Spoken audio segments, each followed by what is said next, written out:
আমার হচ্ছে নভেম্বরের 30 তারিখ আমরা কোর্ট ম্যারেজ করেছি, কোর্টে গিয়ে হয়েছে। আমার বউ এটা করবে, এটা আমি মানবো না। আমি ওইখান থেকে আসলে মানে করেছি যে আসলে আমি এটা এই সম্পর্কে আসলে টিকতে চাচ্ছি না, যে একটা মেয়ে যখন হচ্ছে আমাকে ভুলভাল বুঝিয়ে মিথ্যা বলে করছে, এই জিনিসটা আমি আসলে রাখতে চাই না। বর্ষা চৌধুরী আমার বাসাতে, আমি বর্ষা চৌধুরীর বাসায় কেন থাকবো? আমার বাসা মগবাজার, আপনারা সবাই চেনেন। সেখানে আমরা সেদিন আমার ভাগ্নি বললাম যে আছে, ও বাসর টাসর সাজাইছে। আমি একটা ছবি পোস্ট করেছি, কিন্তু বিয়ের অনেকগুলো ছবি সে মানে গোপন করছে। আমার কাছে তখনই মনে হচ্ছে যে এখানে ডাল মেয়ে কুচ কালা। বর্ষা চৌধুরী করানোর সময় সেটা তো না, আমি বর্তমান স্বামী, এটা হচ্ছে বড় কথা। আচ্ছা, বর্ষা চৌধুরী আপনি স্বামী, আমরা তো জানি রাসেল মিয়ার সঙ্গে তার বিয়ে হয়েছিল, মাঝখানে একটি অনাকাঙ্ক্ষিত ঘটনার কারণে বিচ্ছেদ হয়ে গেছে। তো তারপরে আপনি কি বর্ষা চৌধুরীকে বিয়ে করেছেন, না কিভাবে কি করলেন একটু যদি খুলে বলতেন? সেটা হচ্ছে যে রাসেল মিয়ার সাথে তার যখন যে সিচুয়েশন চলছিল, সেটা হচ্ছে যে একদম মৃত্যুচ্ছ, যে একদম মানে মরে যাচ্ছে হাসপাতালে, মানে তাকে যে রক্ত দিবে, স্যালাইন করবে, তার হয়তো রক্ত খুঁজে পাওয়া যাচ্ছে না। ওই সময় আমাকে বললো যে তুই আমাকে বাঁচা। রাসেল মিয়া আমাকে অনেক মারধর করতো, তুই ছাড়া আমার এই সময় কেউ নাই, একটা লোক নাই তার পাশে।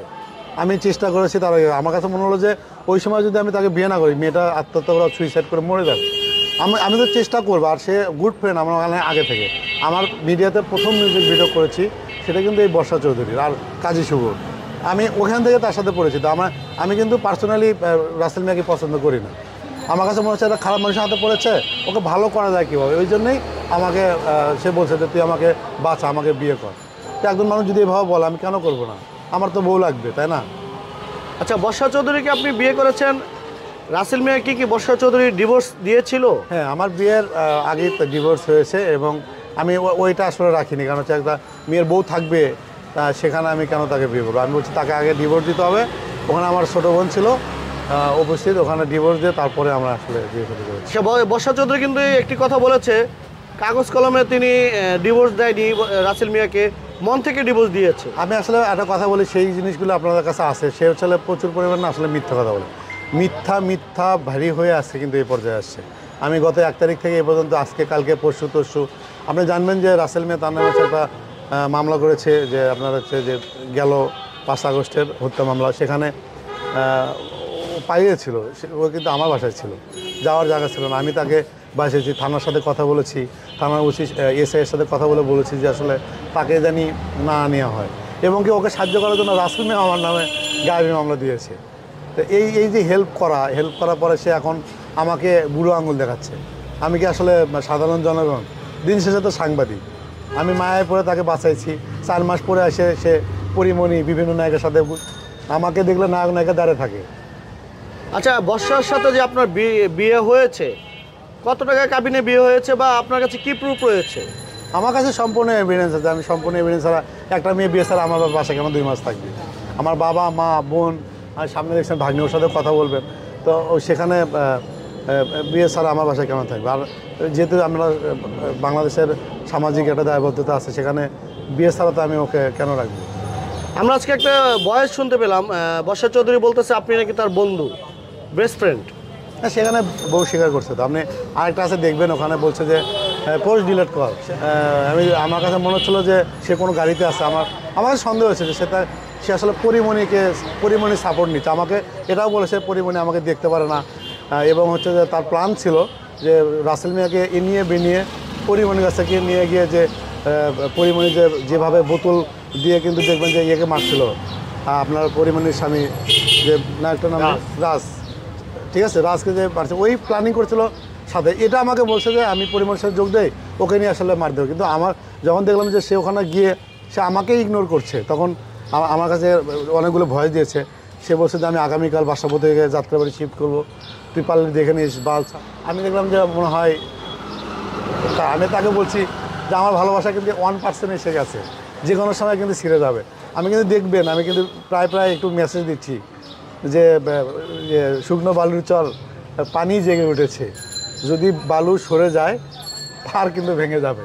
আমি এই টাইপের অনেক স্ট্যাটাস দিয়েছি, তাকে ভয়ভীতি দেখাইছি। মাঝখানে সে রাতের বেলায় 1টার সময় চলে আসছে ঢাকা ইউনিভার্সিটি, তাকে আমি 10 মিনিট দাঁড় করে রাখছিলাম, শাস্তি কেন তুই আমাকে শুয়ে দিলি। সে ঠান্ডার মধ্যে করতেছিল, পরে 10 টাকাতে ফুল কিনে দিয়েছি, সেই ভিডিওটা আপ করেছি।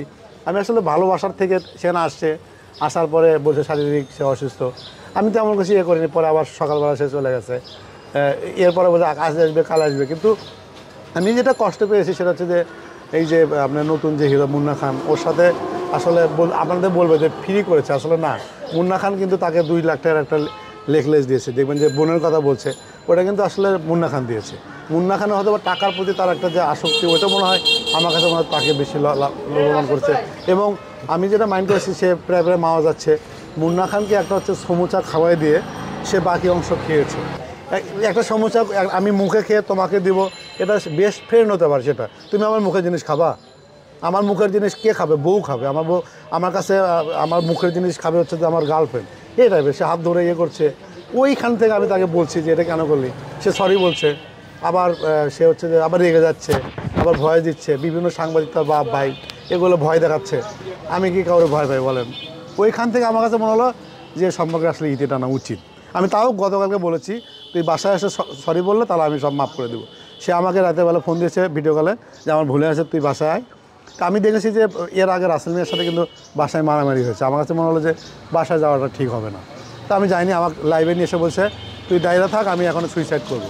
সে আমাকে ভয় দেখাচ্ছে, কিন্তু প্রফেশনাল তো আমি সাংবাদিকতার বাইরে আমি ক্রাইম নিয়ে কাজ করি, আমি জানি এই অ্যাটেনশনগুলো। আমি তাকে নাম্বার সুইচ টুইচ বন্ধ করে আমি হচ্ছে ফোন রাখলাম। আমি দেখবো যে সে পরবর্তী স্ট্যাটাস দেয় কিনা, দেখবো যে সে মারা গেছে কিনা। এরকম আমার কাছে মনে হয় সে মারা যাবে না, সে নাটক করছে।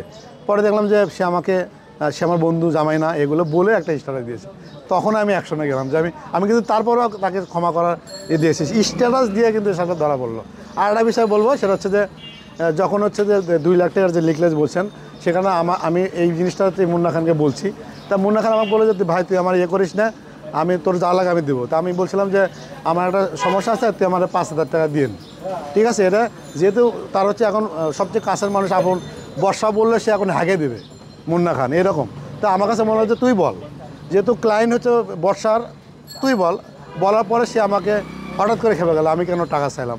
আমি কিন্তু ওইভাবে চাই না, আমি বলছি যে সে আমাকে বলছে তোমার যা লাগবে তুমি আমাকে বলবা।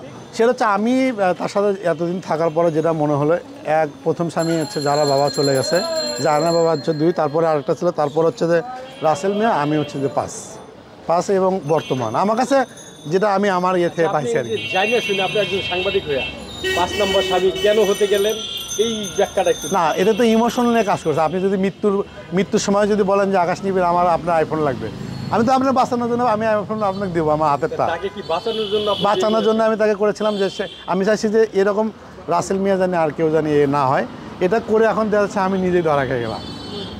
আপনি এখন মনে করতেছেন আপনি ফাইসে গেছেন? ফাইসে গেছি না, আমার কাছে মনে হচ্ছে এই সম্পর্ক আছে টেস্ট, যে মানুষ এত মিথ্যা কথা বলবে। দেখবেন যে তার একটা খুব কঠিন সময় যাচ্ছে, সে এখনও চ্যানেলে গিয়ে হচ্ছে যে মুন্না খানের সাথে ইয়ে করছে, এবং মুন্না খানের ছবি হচ্ছে প্রোফাইলে দিল। মুন্না খানের ছবি প্রোফাইলে দেওয়ার কারণে তাকে আমি ব্লক করে দিয়েছিলাম। সে মাপছে, ঠিক আছে, দিয়ে তার ভাইকে দিয়ে ফোন দেওয়া ব্লক খোলাইছে। এখন কিন্তু আবার দিয়েছে এবং আবার স্টোরি দিয়েছে। তার মানে কি, এটা আসলে তার এক ধরনের একটা মানে ছলা কলা যেটা বলা হয়, কিছু একটা হবে। আমি তখন থেকেই তথ্য সংগ্রহ করার চেষ্টা করছি আর কি। তার মানে বর্ষা চৌধুরী বিয়ের পরে আপনার সঙ্গে থাকতো? আমার সাথে যে টানা 2 মাস আমার সাথে ছিল। তারা 2 মাস আপনার সঙ্গে। আপনাদের বিচ্ছেদটা কি নিয়ে? বিচ্ছেদ হচ্ছে যে গতকালকে হঠাৎ করে গুলশানে গেছে, আমার কাছে মনে হলো যে গাড়িতে পরিমণি ছিল, ও অনেকগুলো ভয়েস আমার কাছে দিয়েছে। আমি বললাম যে তোমার কি আসলে আইডি হ্যাক হয়েছে, তুমি আমার বুঝলাম না। বলছে তুই আমাকে হচ্ছে এই পিয়ে দেশ, আমি যাত্রাবাড়ি আজকে শিফট হচ্ছি, যাত্রাবাড়ি আয়, এগুলো পরে আবার সে আমাকে ভয় মেরে দিচ্ছে, আমি সরি ভুলে গেছে পোস্ট ডিলিট কর। আবার তার পাশে থেকে একজন আছে কাদেরি, সে বলছে যে ভাই ও খুব কান্নাকাটি করছে, ওকে পোস্ট ডিলিট করে সুইসাইড করবে, কিন্তু তারপর ভয় দিচ্ছে কোনো কান্নার সিন নেই। আমরা তো যেহেতু বন্ধু আমরা ওর বিয়ে প্ল্যান ছিল যে আমরা 2 বছর বিষয়টা গোপন রাখবো, 2 বছর পর বাচ্চা কাচ্চা নিয়ে তারপর হচ্ছে প্রকাশ্যে আসবো। মানে যেহেতু তার একটা কেরিয়ার আছে, যদি নষ্ট হয়ে যায়, কিন্তু দিন শেষে তো তাই হলো, লাভ হলো কি? তার 2টি সন্তানও রয়েছে, থাকুক। তাদেরকে কি আপনি মেনে নিয়েছিলেন? অবশ্যই, কেন নিব না? আমি তো চাইছি যে আমার ছেলে ক্রিকেটার হোক। আর হচ্ছে যে যারা বিষয়ে আমি ইয়ে করিনি, যারা হচ্ছে যে আমাকে ওইভাবে ইয়ে করতো না, কারণ ও ড্যান্সার, খুব সো গুড ড্যান্সার, ও আমার মধ্যে থাকতো। কিন্তু আমার খুব পছন্দ ছিল হচ্ছে জায়ান। আমি তো বলছি আপনাদেরও যে আমার ছেলেকে আমি ক্রিকেটার বানাবো। তার যে বর্ষা চৌধুরীর যে 2টি সন্তান, তারা কি আপনাকে বাবা বলে ডাকতো? ছোটোটা তো হচ্ছে যে ইয়ে না, ওর যে মেয়ে, ও আসলে এখনও জানায়নি, জানলেও তো কষ্ট পাবে। টোটালি গোপন। আমি আজকেই যখন ম্যারিড স্ট্যাটাস দিলাম, তখন সবাই জানলো, তখন থেকে জানো। মানে বর্ষা চৌধুরীর সন্তানরা আপনার বাবা বলে ডাকতো না? আর ওই জিনিসটা তো জানতো না, ডাকবে কেন।